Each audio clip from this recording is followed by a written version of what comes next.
Amigos míos, bienvenidos a bordo de este viaje de historias. Hoy vamos a hablar sobre algo que es de muchísima actualidad y que es la feliz oportunidad cada 4 años de reunir a todos los pueblos del mundo alrededor de una causa positiva, cual es el deporte, como vehículo para hermanar a los pueblos, y que corresponde con el espíritu que inspiró la realización de las Olimpiadas desde los tiempos más remotos, desde el 776 a.C. Pero de esto vamos a hablar después de invitarlos para que compartan y comenten estos contenidos con sus amistades alrededor de una buena taza de café. Los invito a que se suscriban en mi canal de YouTube, que es Néstor Armando Alzate, y lógico, este es mi canal oficial. Denle me gusta y activen la campanita para recibir notificaciones. Tenemos a disposición de ustedes también nuestra línea de WhatsApp, que es 310-692-0672.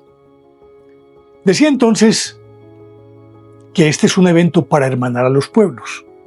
Si recuerdan, hicimos un capítulo anterior en el que hacemos el recuento de la historia de los Juegos Olímpicos. Y se preguntarán ustedes, si ya lo hicimos, ¿por qué lo traemos de regreso? Por una razón muy elemental. En la antigüedad, como les había contado en aquel capítulo, los Juegos Olímpicos fueron concebidos para lograr atemperar la agresividad de esos pueblos, que se mantenían en permanente pugna, las ciudades-estados que conformaban la Grecia antigua. Y como el ánimo era tan supremamente belicoso, fueron al oráculo y le preguntaron: «Hey, ¿qué hacemos para bajar esa agresividad?» Y el oráculo les dijo: «Hagan unos juegos». Entonces, en el monte Olimpia, junto al río Alfeo, comenzaron estos juegos en presencia de aquel imponente Júpiter de Fidias, la estatua colosal que fue una de las 7 maravillas del mundo antiguo. Y en ese lapso, 3 meses antes y 3 meses después, estoy recapitulando para que nos ubiquemos, existía la prohibición taxativa de cualquier confrontación bélica. Y es más, nadie podía portar armas en ese lapso. 3 meses antes, para permitir que las delegaciones llegaran a la sede de los Juegos Olímpicos, o sea, Olimpia, y 3 meses después de terminados los Juegos, para que pudieran regresar las delegaciones a sus países. Y tenían que ser así, 3 meses, porque las distancias eran enormes en una época en la que o se cubría a pie o los que tenían modito, que llaman, podían ir a caballo, pero regularmente era a pie que se cubrían esas enormes distancias. Si ese era el espíritu en principio, que era para bajar la belicosidad y tratar de encontrar la paz, y por eso siempre había una tregua, recordando que alguna vez a alguien se le olvidó y entró armado al estadio e inmediatamente lo ejecutaron. En 1896, cuando el barón Pierre de Coubertin reactivó los Juegos, lo recuperó, uno de los principios filosóficos que animó su idea era precisamente eso: que los pueblos tuvieran una pausa en sus confrontaciones, que inclusive pausas como estas sirvieran para que se sentaran en una mesa frente a frente, pudieran dirimir sus disputas y sus diferencias, y que el deporte, de una u otra manera, que siempre fue un sucedáneo de la guerra, se convirtiera en eso, en un lenitivo, que llegara un momento en que el deporte hermanara a los pueblos, entendiendo además que regularmente en las guerras quienes tienen conflictos son los que mandan, los generales, los reyes. Los soldados, los que están en el frente de batalla, no tienen nada contra el enemigo al que van a enfrentar. no lo conocen, no saben quién es, no tienen rencores, no tienen animadversiones personales. Simplemente son carne de cañón que los obligan, bueno, más que obligarlos, bueno, de cierta manera sí, con este cuento del patrioterismo, pero los inducen a pelear por causas que muchas veces no entienden. Entonces, son los de arriba los que tienen los conflictos. Y cuando pretendían, o cuando pretendió Pierre de Coubertin que refloreciera ese espíritu, era con la idea de que quienes se encontraban en el frente de batalla pudieran verse cara a cara como hermanos. De hecho, y posteriormente ustedes recuerdan cuando contamos la historia aquella de la fiesta de Navidad de 1914, cuando franceses, ingleses y alemanes salieron de sus trincheras, cantaron Noche de Paz, compartieron una velada, intercambiaron regalos, lo que indicaba que en lo personal no tenía nada, nadie, el uno contra el otro. No sabían por qué estaban peleando. Y por eso Pierre de Coubertin quiso renovar ese espíritu, pero definitivamente no pudo. Todo comenzó bien en 1896 y vinieron luego los Juegos de San Luis, otros tantos, hasta que llegó el momento en que estalló la Primera Guerra Mundial, 1914. Pues resulta que para 1916 la guerra, los Juegos se los habían asignado a Berlín para 1916. Pero como estalló la guerra, no pudieron realizar los Juegos. Se trató, pero esta es una idea demasiado romántica, pues muy utópica, de que hicieran una pausa, pero ya después enfrascados en la guerra, ¿quién iba a detenerse? Y una guerra que ya llevaba 2 años. Por lo tanto, era una máquina destructora, una máquina que se engullía las vidas con una voracidad impresionante. Entonces no se hicieron los Juegos. En 1920 se reanudaron. Pero ojo a esto. Aunque no se realizaran los Juegos, y es uno de los puntos que están incluidos en el reglamento de los Juegos Olímpicos, que por fuerza mayor no se realicen los Juegos en la fecha determinada, se conserva en el orden, o mejor, de manera ordinal, se conserva la fecha de esos Juegos aunque no se hayan hecho. Por lo tanto, llegó pues 1920, se hicieron los Juegos, si no estoy mal creo que fue en Amberes, y de ahí vieron el potencial los políticos que los Juegos podían tener para, pongámoslo en términos de un mercadeo moderno, para proyectar la imagen de cada país. Y esto se hacía en función precisamente de la rotación de las sedes, porque una de las ideas que hubo en principio era que como en Grecia eran donde se habían realizado los Juegos Olímpicos siempre, que le dieran la sede permanente a Grecia. Sin embargo, muchos se opusieron a ello y más bien decidieron tener una sede permanente el COI, en Lausana, Suiza, pero las sedes debían rotarlas y en principio lo pensaron también en función económica, intentando que cuando llegaran estos Juegos pudieran activar las economías o potenciar las economías de cada país. Obviamente que esto implicaba también enormes inversiones para construir todas las sedes, toda la infraestructura que se necesitaba. Pues bien, después de eso vinieron los Juegos del 24, 28, hasta que llegó el momento de la Segunda Guerra Mundial.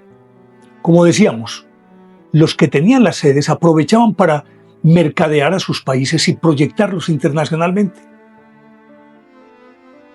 Pues así las cosas, llegaron los Juegos Olímpicos de 1936.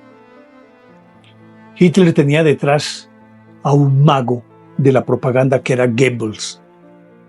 Y entonces aprovecharon la coyuntura para promocionar el pensamiento nazi como si fuera el pensamiento ideal para que pudiera florecer la humanidad. Es decir, según ellos, debía ser a partir de la primacía de los arios.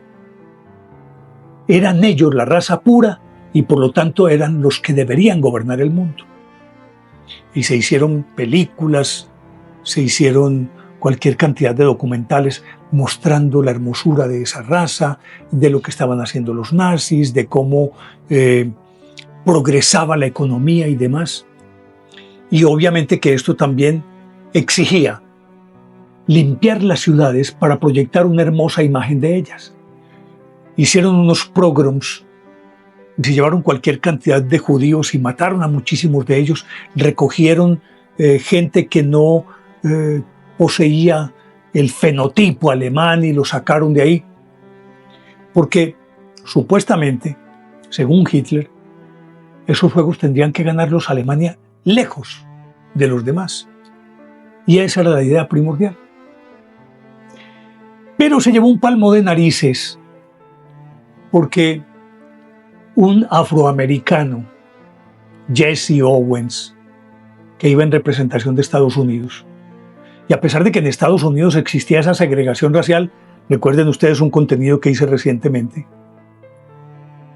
lo que era para la guerra o para los deportes, entonces sí aceptaban a los negros, particularmente en deportes, y cuando digo negros no lo digo de manera peyorativa, lo digo en función de su color, que tiene que ser un motivo de orgullo, pero dado que ya el término más adecuado es afroamericanos, entonces aquel afroamericano, que fue Jesse Owens, y lo que les decía, que en deportes, aunque los aceptaban tal vez porque necesitaban de la potencia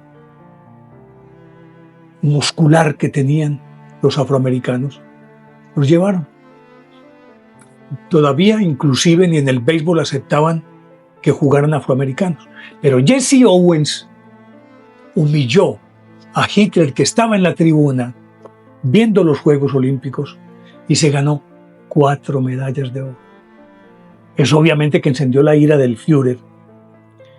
Y no le quedaba más que aguantarse, porque delante de todo el mundo tenía que sonreír. Lo cierto es que estos juegos fueron una bofetada para el nazismo, que había invertido una suma fabulosa para adecuar todos los escenarios y demás. Y llegó un afroamericano humilde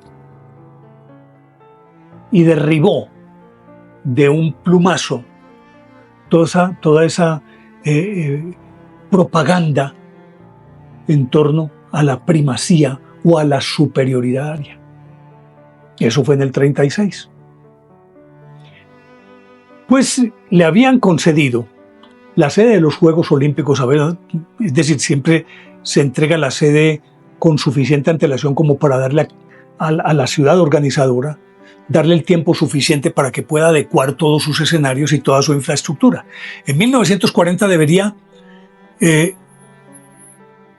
organizar los Juegos Japón.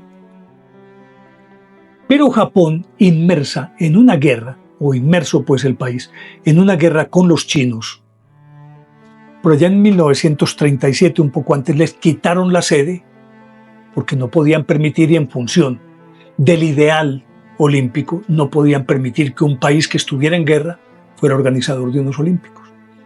Entonces le dieron la sede a Helsinki. Pero en septiembre del 39 estalló la Segunda Guerra Mundial y por lo tanto los Juegos del 40 no se pudieron realizar. Con mayor razón, los Juegos de 1944. Estábamos en plena Segunda Guerra Mundial.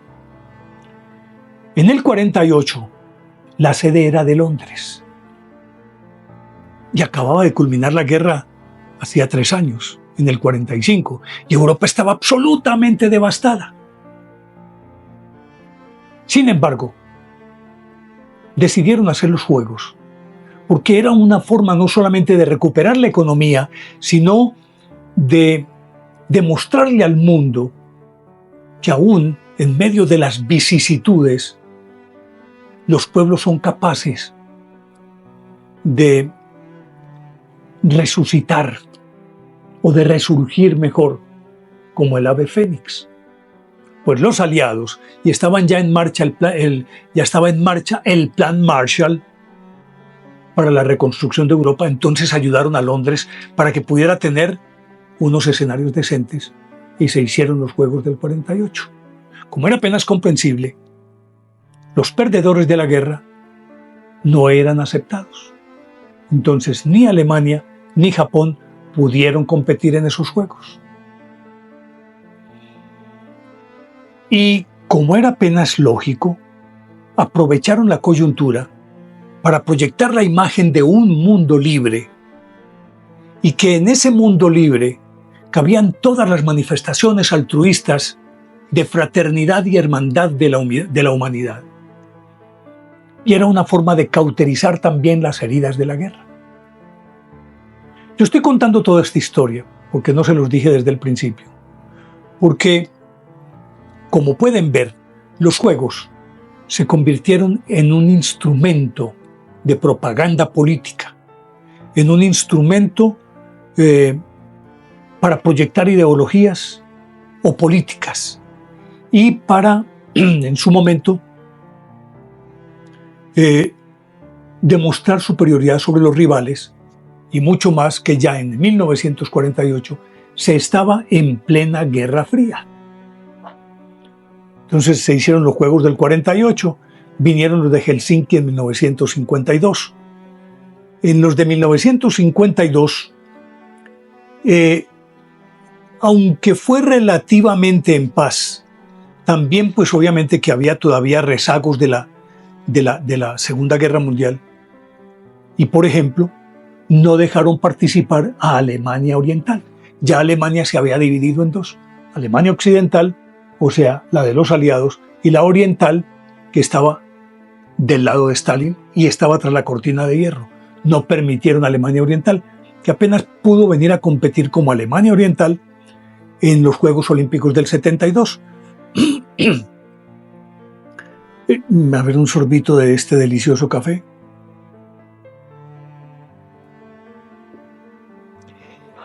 Vinieron a continuación, después de los de Helsinki, los Juegos de 1956 en Melbourne, Australia. Como decíamos, los países organizadores o las ciudades organizadoras proyectaban la imagen de su ciudad, mostrar las bondades, sus recursos, y era una forma de fomentar algo que hasta ese momento pues era más un embeleco y una novedad, y que hoy es una gran industria, quizás la más boyante y próspera del mundo, que es la del turismo. Entonces ellos también pretendían vender esa imagen. Resulta que en 1956, ese año, la Unión Soviética invadió a Hungría. Y ese mismo año fue el problema del Canal del Suez. Así las cosas, permítanme que yo tengo por aquí todos estos apuntes, así las cosas, pues entonces los organizadores, en este caso Melbourne, tuvo que aguantarse el hecho de que no quisieron llegar a Melbourne por ese conflicto del Canal del Suez. Ni Líbano, ni Irak, ni España, ni Holanda, ni Suiza quisieron asistir a esos Juegos.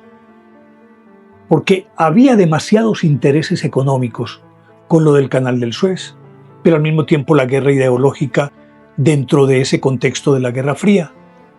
Y por lo tanto, los adversarios en este caso no querían dar su brazo a torcer. Y encontraban que una manera de chantajear al otro era no asistiendo a los Juegos, o era criticando a los Juegos por el hecho de que admitían países con los que tenían conflictos.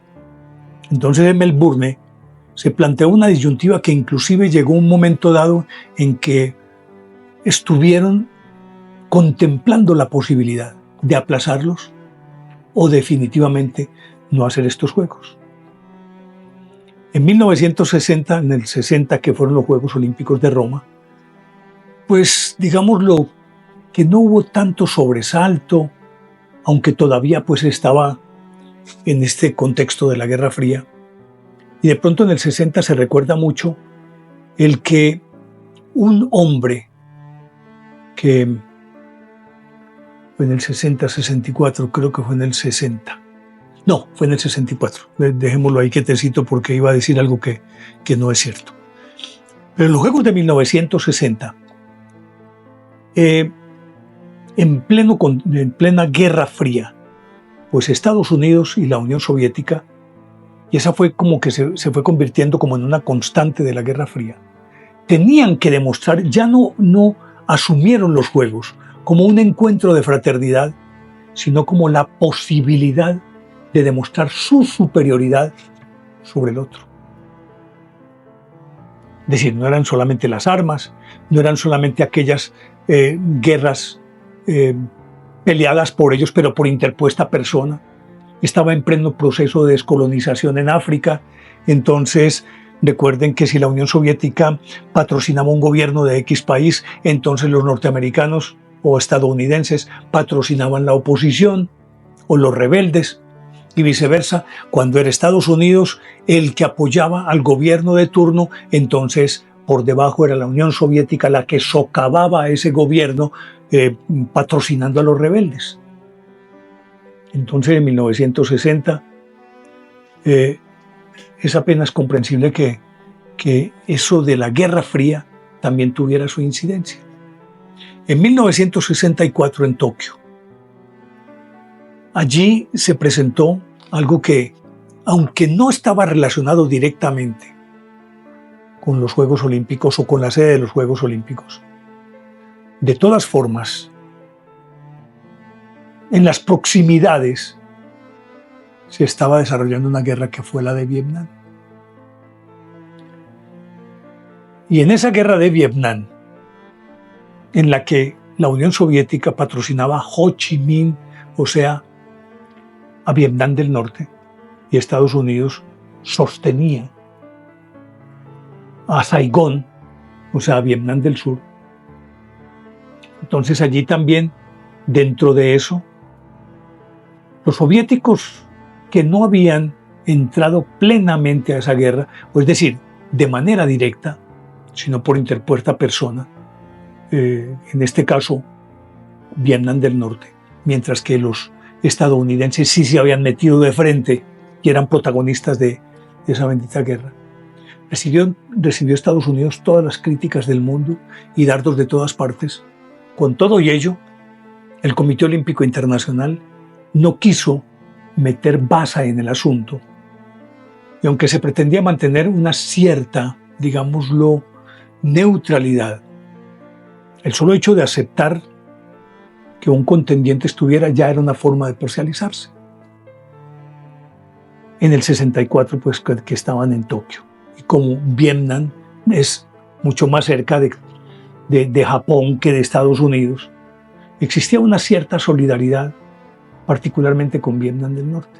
Y todo esto, lógicamente, que era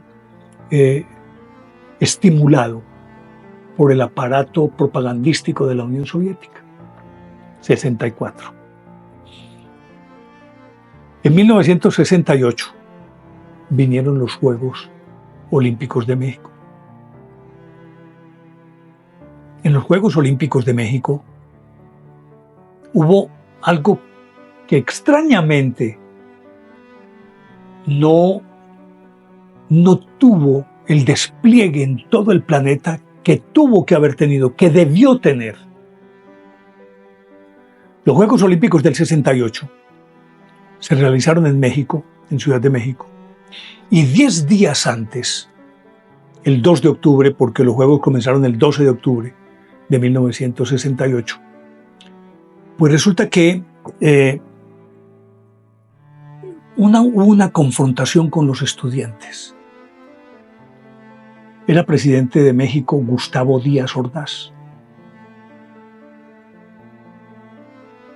Y hubo una confrontación con los estudiantes y hubo una manifestación multitudinaria en Tlatelolco. Más de 10,000 estudiantes.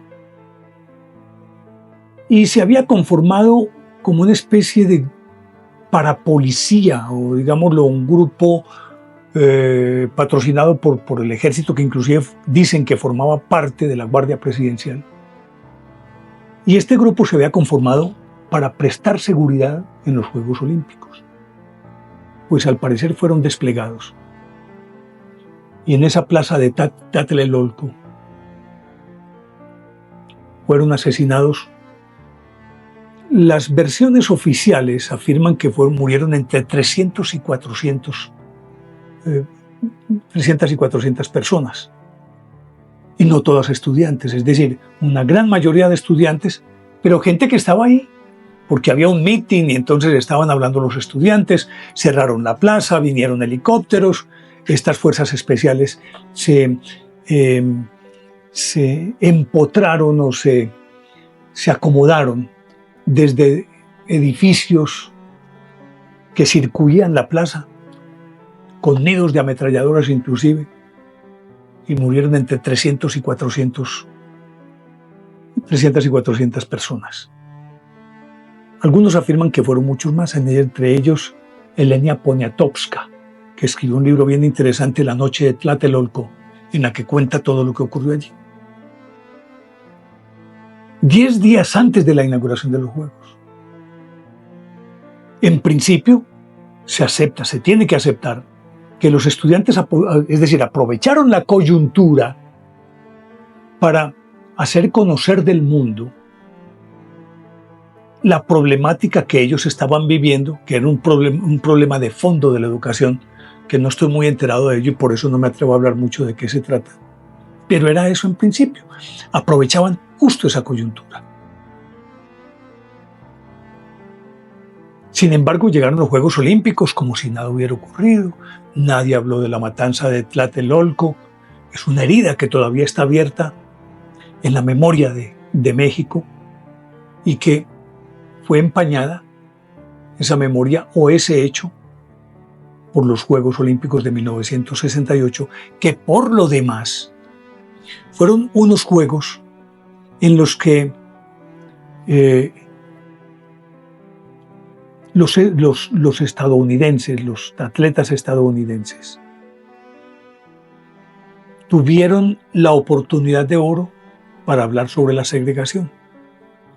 Pero en todo esto se me había olvidado contarles, desde la culminación de la Segunda Guerra Mundial y todo esto, cuando ya la China de Mao Zedong se afirmó en el poder. Había dos Chinas, la China nacionalista y la República de China. La que aceptaba la ONU era la China nacionalista. No aceptaban a la República de China. Y entonces hubo boicots en los Juegos del 56, por ejemplo, por parte de la República de China, hasta que en 1968 tuvo que aparecer la China nacionalista, porque ya la República de China había sido aceptada por la ONU como un país miembro y con representación propia. No podían existir dos Chinas.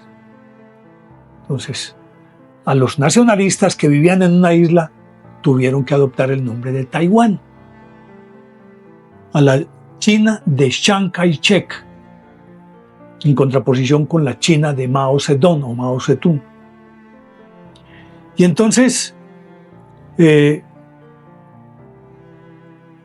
aunque en principio pretendieron como para conciliar que las dos pudieran participar, la República de China no quiso aceptar nada. En fin, fue un enredo muy diplomático hasta que excluyeron a Taiwán y ya fue China nacional. Es decir, excluyeron a China nacionalista, que para poder volver tuvo que adoptar el nombre de Taiwán, que así se llamaba, o así se llama la isla en donde está afincada pues ese régimen nacionalista. Y resulta que en esos Juegos, en el 68, también hubo un boicot por parte de algunos africanos, de países africanos, por el hecho de que habían permitido que Nueva Zelanda entrara a los Juegos, sabiendo que Nueva Zelanda había hecho una gira por Sudáfrica y eso lo convertía en un enemigo o en un amigo del apartheid, algo por lo que estaban luchando los africanos. Entonces, muchos africanos no quisieron ir porque ese equipo de rugby de Nueva Zelanda había estado allí. Pues bien, en 1968, retomo la idea, hubo un hecho aparte de esa matanza de Tlatelolco, que también en ese momento era noticia de primera plana y en todo el mundo. En ese momento estaba en su fina todo este movimiento por los derechos civiles en los Estados Unidos liderado por Martin Luther King. Justo en abril de ese año habían matado a Martin Luther King. Y había otro líder en Estados Unidos que, en contraste con aquella política o aquella ideología pregonada por Martin Luther King de la no violencia, decía, no, hay que responder con las mismas armas. Malcolm X, que luego fue asesinado. Como era el beligerante de todo ese paseo, siempre que estaba en cualquier manifestación o que había una manifestación de la gente de él, la gente levantaba el puño cerrado. Casi todos se habían cambiado a la religión islámica y habían adoptado sus nombres, lo que había hecho justamente Mohamed Ali, que cuando les dije que iba a contarles algo de 1960 me fui con el relato y se me olvidó contarles que él fue campeón olímpico en el 64 en Tokio. Me devuelvo para esto porque no lo puedo dejar por fuera. En 1964, cuando se ganó la medalla olímpica de peso pesado. Cuando llegó a su país, él empezó su carrera de una manera fulgurante. Y quisieron casi que lo estaban obligando a enlistarse, que llaman, en el ejército de los Estados Unidos para ir a la guerra de Vietnam. Y dijo, no, yo no. A mí no me han hecho nada a ellos. Ellos a mí no me han dicho nigger, como me dicen aquí. Yo no tengo nada contra los vietnamitas. Yo no voy a esa guerra. Y fue quizás la primera vez que una objeción de conciencia se ventiló en los tribunales de Estados Unidos. Él dijo, no, yo no. Yo no tengo por qué ir a pelear. Y se negó en redondo y eso le costó ir a la cárcel.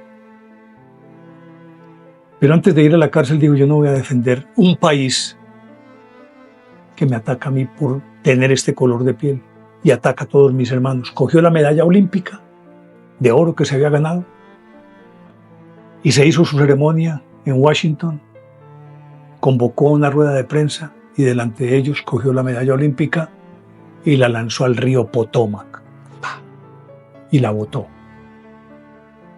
Le costó cárcel y ahí devino también toda esta situación en su cambio de nombre al convertirse al Islam. De ser Cassius Clay, que así había ganado la medalla olímpica, se convirtió en Mohamed Ali, el gran boxeador que conocemos. Pues bien, es que voy recordando cosas que no quiero que se me queden por fuera, de pronto voy y vengo y ustedes sabrán dispensarme. Pues bien, esos Juegos de 1968 entonces, los atletas afroamericanos que estaban muy involucrados en este momento, en ese movimiento de la lucha por los derechos civiles, no perdieron la oportunidad.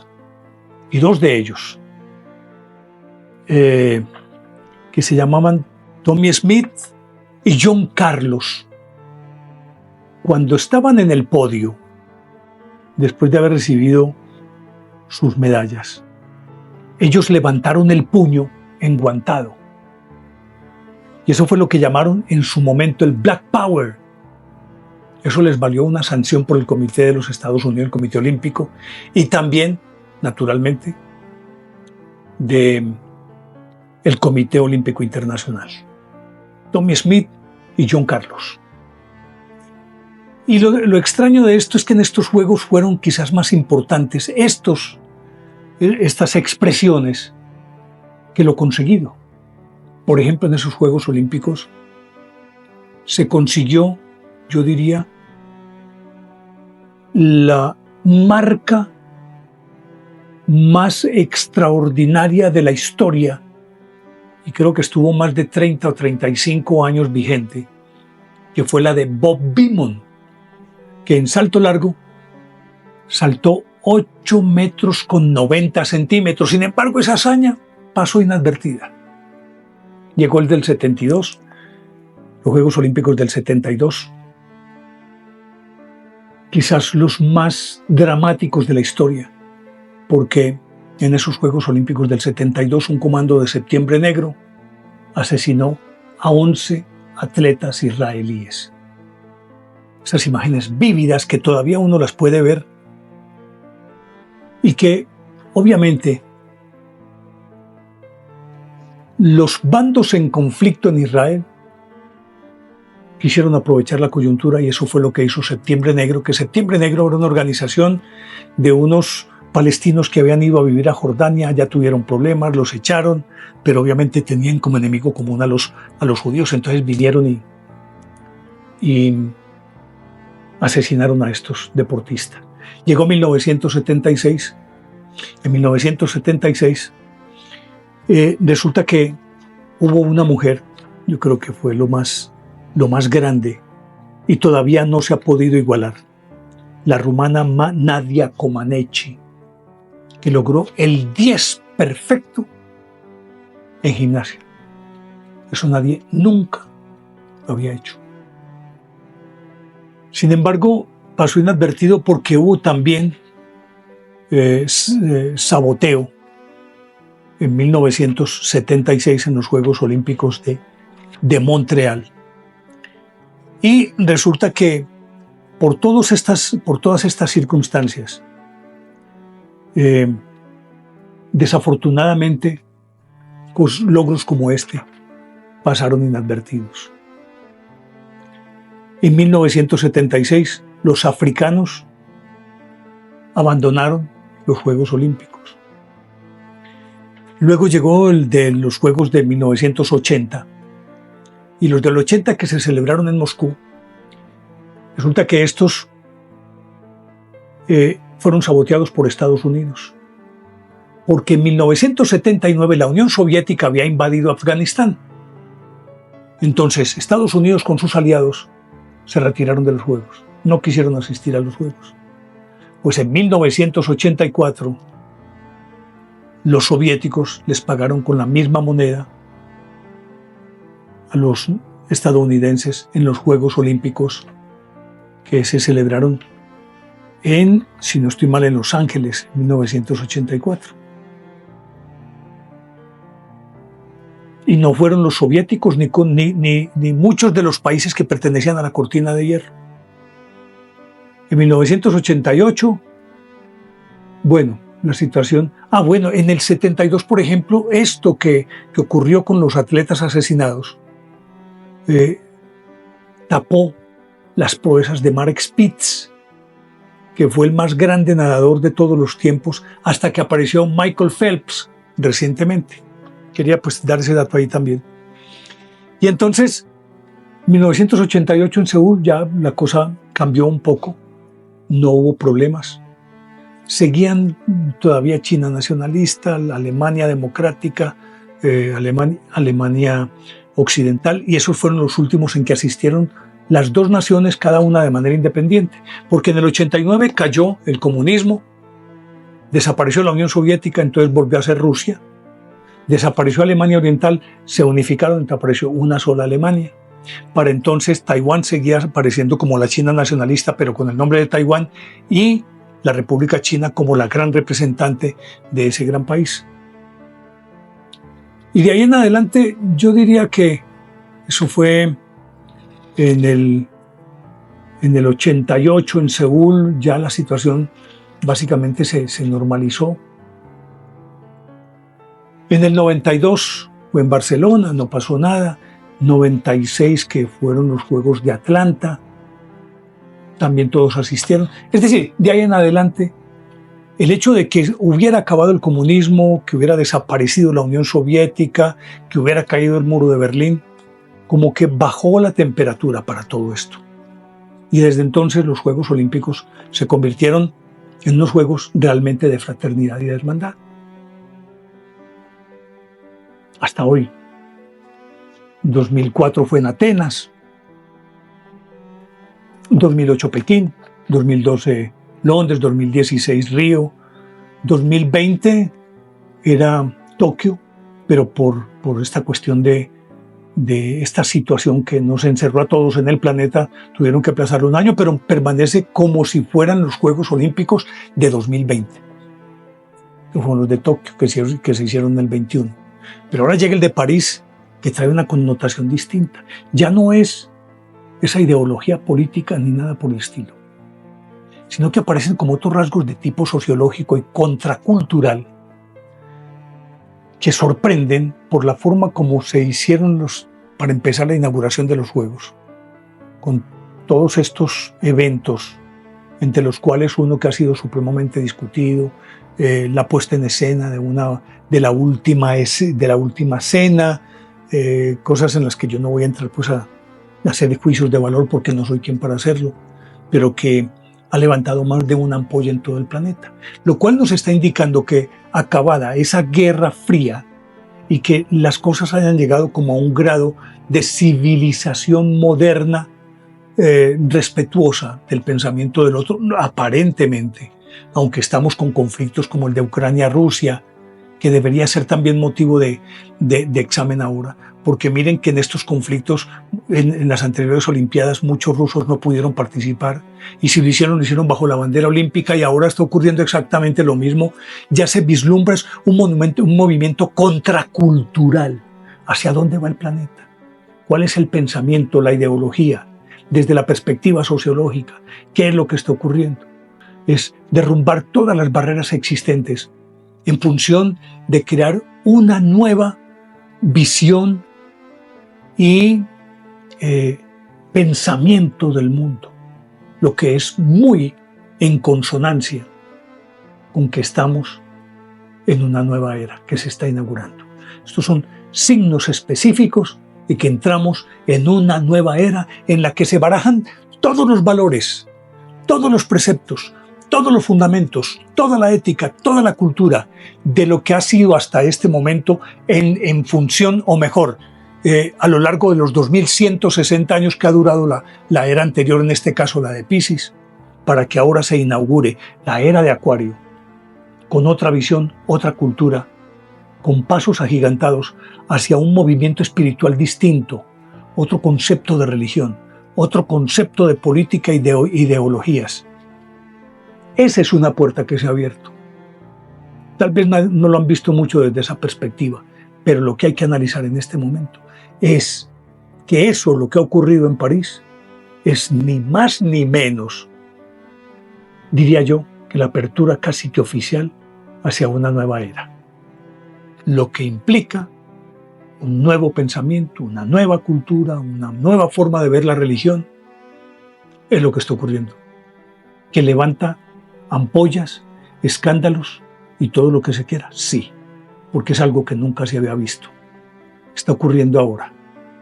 Más allá de cualquier consideración, en el tiempo es probable que se recuerde más estos Juegos Olímpicos de París por ese evento, que hasta por las mismas marcas que se puedan lograr, porque esto trasciende el deporte para convertirse en una señal característica de los nuevos tiempos. Quería hablar de esto porque desafortunadamente el deporte, en este caso los Juegos Olímpicos, se convirtieron en un instrumento ideológico, un instrumento de manipulación política, de manipulación ideológica, contrariando completamente el verdadero espíritu de los Juegos Olímpicos, que son de fraternidad, de hermandad y de altruismo. Esperemos a ver qué va a ocurrir. Quería contarles esta historia porque me parece interesante hasta qué punto se llega inclusive a usar símbolos que nos pertenecen a todos en función de los intereses de unos cuantos, a favor o en contra, dependiendo de ellos. Llegamos al final. Espero que les haya gustado esta historia. De ser así, denle me gusta. Y ya les dejo a ustedes la inquietud. ¿Les parece lógica o ilógica esta historia? Ustedes son quienes deciden y los espero en el próximo viaje de historias, que con seguridad va a ser fascinante. Chao.